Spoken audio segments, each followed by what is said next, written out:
ಬೆಂಗಳೂರು ಶಿಕ್ಷಣ ಇಲಾಖೆ ನಿರ್ದೇಶಕರು 1,000 ಮಕ್ಕಳು ಓದುವ ದಾಂಡೇಲಿಯ ಶ್ರೀ ಸೊರಗಾವಿ ಇಂಟರ್ನ್ಯಾಷನಲ್ ಶಾಲೆಯ ಮಾನ್ಯತೆಯನ್ನು ಮಕ್ಕಳ ಸುರಕ್ಷತೆ ದೃಷ್ಟಿಯಿಂದ ಈಗಾಗಲೇ ರದ್ದುಗೊಳಿಸಿದ್ದಾರೆ. ಶಾಲೆಯ ಮುಖ್ಯಸ್ಥ ಟಿ.ಎಸ್. ಸೊರಗಾವಿ ಅವರು ನ್ಯಾಯಾಲಯದಿಂದ 1 ವರ್ಷದ ತಡೆಯಾಜ್ಞೆ ತಂದು 2023-24ನೇ ಸಾಲಿನ ಶೈಕ್ಷಣಿಕ ವರ್ಷವನ್ನು ಪೂರೈಸಿದ್ದಾರೆ.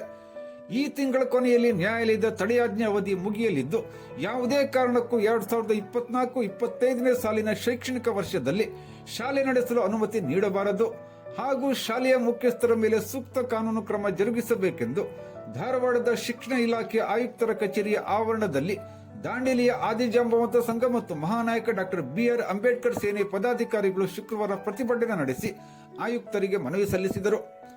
ಸಂಘದ ಅಧ್ಯಕ್ಷ ಚಂದ್ರಕಾಂತ್ ನಡಿಗೇರ್ ಮಾತನಾಡಿ, ಶಿಕ್ಷಣ ಇಲಾಖೆ ಎಲ್ಲ ನಿಯಮಗಳನ್ನು ಗಾಳಿಗೆ ತೂರಿ ಸೊರಗಾವಿ ಶಾಲೆ ಕಳೆದ 13 ವರ್ಷಗಳಿಂದ ನಡೆಯುತ್ತಿದೆ.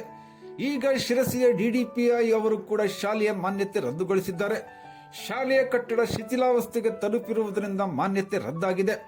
ಹೀಗಿರುವಾಗ ನಮಗೆ ಶಾಲೆಗಿಂತ ಮಕ್ಕಳ ಸುರಕ್ಷತೆ ಬಹುಮುಖ್ಯ. ಒಂದು ಮಗುವಿನ ಮೇಲೆ ಅನಾಹುತ ಘಟಿಸಿದರೂ ಕೂಡ ಇದಕ್ಕೆ ನೇರವಾಗಿ ಶಿಕ್ಷಣ ಇಲಾಖೆಯನ್ನೇ ಹೊಣೆ ಮಾಡಬೇಕಾಗುತ್ತದೆ. ಈ ಎಲ್ಲ ಕಾರಣಗಳಿಂದ 2024-25ನೇ ಸಾಲಿಗೆ ಮಾನ್ಯತೆ ನೀಡಲೇಬಾರದು. ಶಾಲೆಯ ಮುಖ್ಯಸ್ಥರು ಸ್ವಂತ ಕಟ್ಟಡ ಹೊಂದಿ ಮೂಲಭೂತ ಸೌಕರ್ಯಗಳನ್ನು ಅಳವಡಿಸಿದ ಮೇಲೆ ಶಾಲೆಗೆ ಮಾನ್ಯತೆ ನೀಡಬೇಕೆಂದು ಎಚ್ಚರಿಕೆ ನೀಡಿದರು.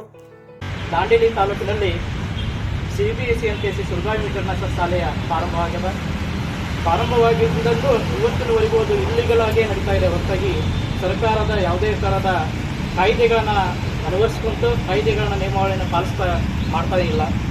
ಈಗಾಗಲೇ 2024-23ನೇ ಸಾಲ ತನಕ ಮಾತ್ರ ಅದರ ಅನುಮತಿ ಇತ್ತು. ಇನ್ನು ಮುಂದೆ ಅನುಮತಿ ರದ್ದಾಗಿದೆ ಅಂತ ನಾವು ಡಿಡಿಪಿಐಯಿಂದ ಮತ್ತು ಶಿಕ್ಷಣ ಇಲಾಖೆಯಿಂದ ಪತ್ರಿಕೆ ಮಾಧ್ಯಮದಲ್ಲೂ ಕೂಡ ಓದಿದ್ದೀವಿ.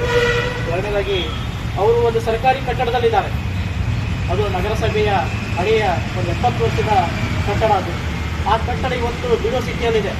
ಅಲ್ಲಿ 1,000 ಮಕ್ಕಳು ಓದ್ತಾ ಇದ್ದಾರೆ. ಆ ಕಟ್ಟಡನ ತೆಗೆಯಂತಿಸಿ ನಗರಸಭೆ ಇಲಾಖೆದವರು ಆಯುಕ್ತರು 100 ಬಾರಿ ಅವರಿಗೆ ನೋಟಿಸನ್ನು ಕೊಟ್ಟಿದ್ದಾರೆ. ನಮ್ಮ ಕಟ್ಟಡನ ಬಿಟ್ಟುಕೊಡಿ, ನೀವು ಶಾಲೆ ಬೇರೆ ಕಡೆ ಮಾಡ್ಕೊಳ್ಳಿ ಅಂತ.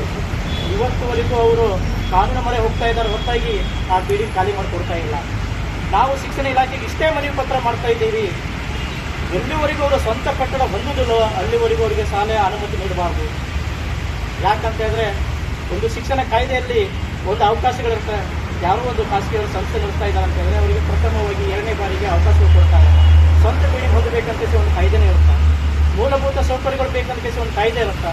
ಈ ಕಾಯ್ದೆಗಳನ್ನ ಎಲ್ಲನೂ ಉಲ್ಲಂಘನೆ ಮಾಡಿಕೇಸಿ ಇವತ್ತು ಸೊರಗಾವಿ ಇಂಟರ್ನ್ಯಾಷನಲ್ ಶಾಲೆಯವರು ನಡೆಸ್ತಾ ಇದ್ದಾರೆ. ನಮ್ಗೆ ಭಾಳ ನೋವಾಗ್ತಾ ಇದೆ. 1,000 ಮಕ್ಕಳ ಭವಿಷ್ಯ ಎಲ್ಲ ಹಾಳಾಗ್ತಾ ಇದೆ. ಆ 1000 ಮಕ್ಕಳ ಮುಂದಿಟ್ಟುಕೊಂಡು ನಮಗೆ ಅವಕಾಶ ಕೊಡಿ ಅಂತ ಮೇಲ್ಮನವಿ ಸಲ್ಲಿಸೋದು, ನಗರಸಭೆ ಹೋಗಿ ನಮಗೆ ಬಿಲ್ಡಿಂಗ್ನ ಕೊಡಿ ಅಂತ ಹೇಳೋದು, ಇದು ಅವರು ತಪ್ಪು ಮಾಡ್ತಾ ಇದ್ದಾರೆ.